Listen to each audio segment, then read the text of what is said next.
In April 1815, a mountain in Indonesia blew itself apart. It was the biggest explosion in recorded history. 2 years later, a German inventor climbed onto a wooden machine with 2 wheels and pushed off down the road. That machine was the first bicycle, and it exists because of that volcano. This is the story of how a mountain on the other side of the world invented the bicycle. To understand this story, you need to picture the world of 1815.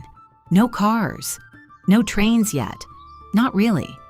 If you wanted to go anywhere faster than your own feet, you needed a horse. Horses pulled the coaches, the plows, the carts. They were how mail moved, how armies moved, how everything moved. And horses run on fuel, not petrol, oats and hay. Take away that fuel, and the whole transport system of Europe stops. Keep that thought, because on a small island in Indonesia, a mountain was about to take it away. Mount Tambora sits on the island of Sumbawa in what's now Indonesia.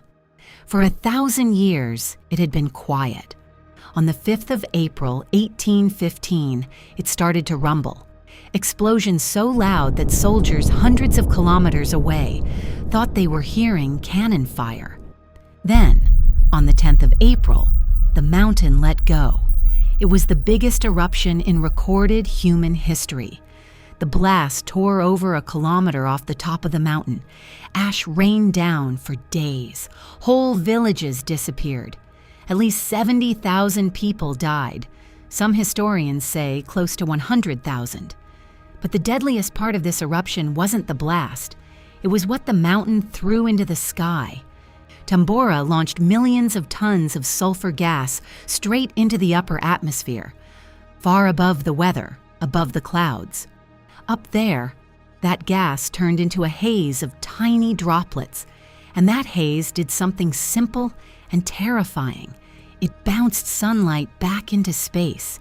Slowly, invisibly, it spread around the entire planet. The world got darker and colder. Scientists today can still measure it. The whole planet cooled by around ½ degree. That doesn't sound like much. It was enough.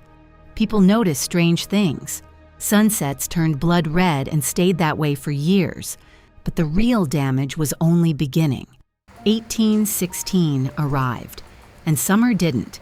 In Europe, it rained for weeks without stopping. Frost hit in June. In some places, it snowed in the middle of summer. People called it the year without a summer.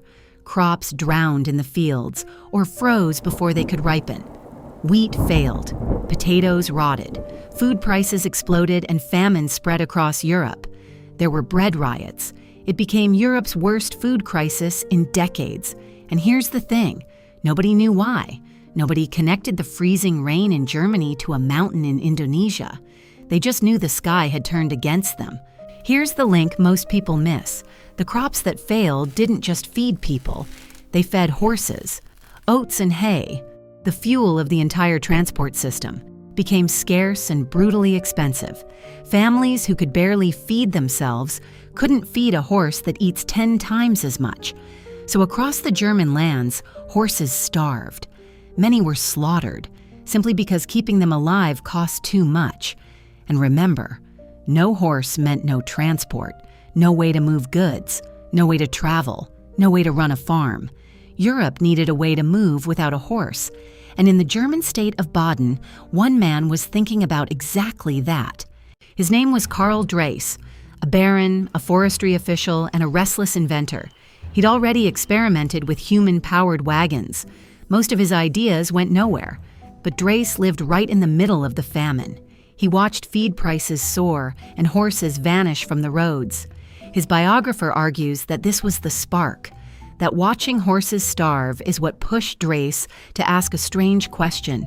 Could a machine replace the horse? We can't read his mind 2 centuries later, but the timing fits almost perfectly.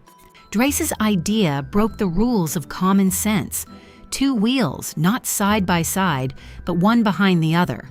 Everyone knew that couldn't work. It would just fall over. But Drais understood something nobody else did. If the machine is moving and you can steer the front wheel, you can balance. Speed plus steering equals balance. A wooden frame, 2 wheels in a line, a handlebar to steer, no pedals yet. You pushed it along with your feet, like running while sitting down.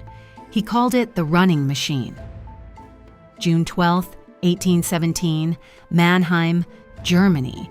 Karl Drais wheeled his strange wooden machine onto the best road in town. People stared. Some laughed. He climbed on and pushed off. It worked. Drais covered several kilometers in under an hour, reaching speeds around 15 kilometers an hour, several times faster than walking, on nothing but wood, wheels, and balance.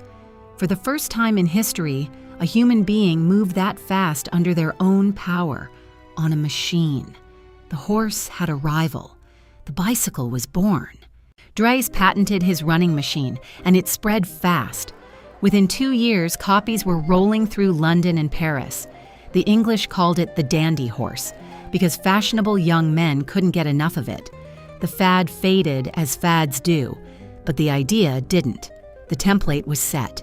2 wheels in a line and a rider balancing on top. Decades later, inventors added pedals, then chains, then rubber tires.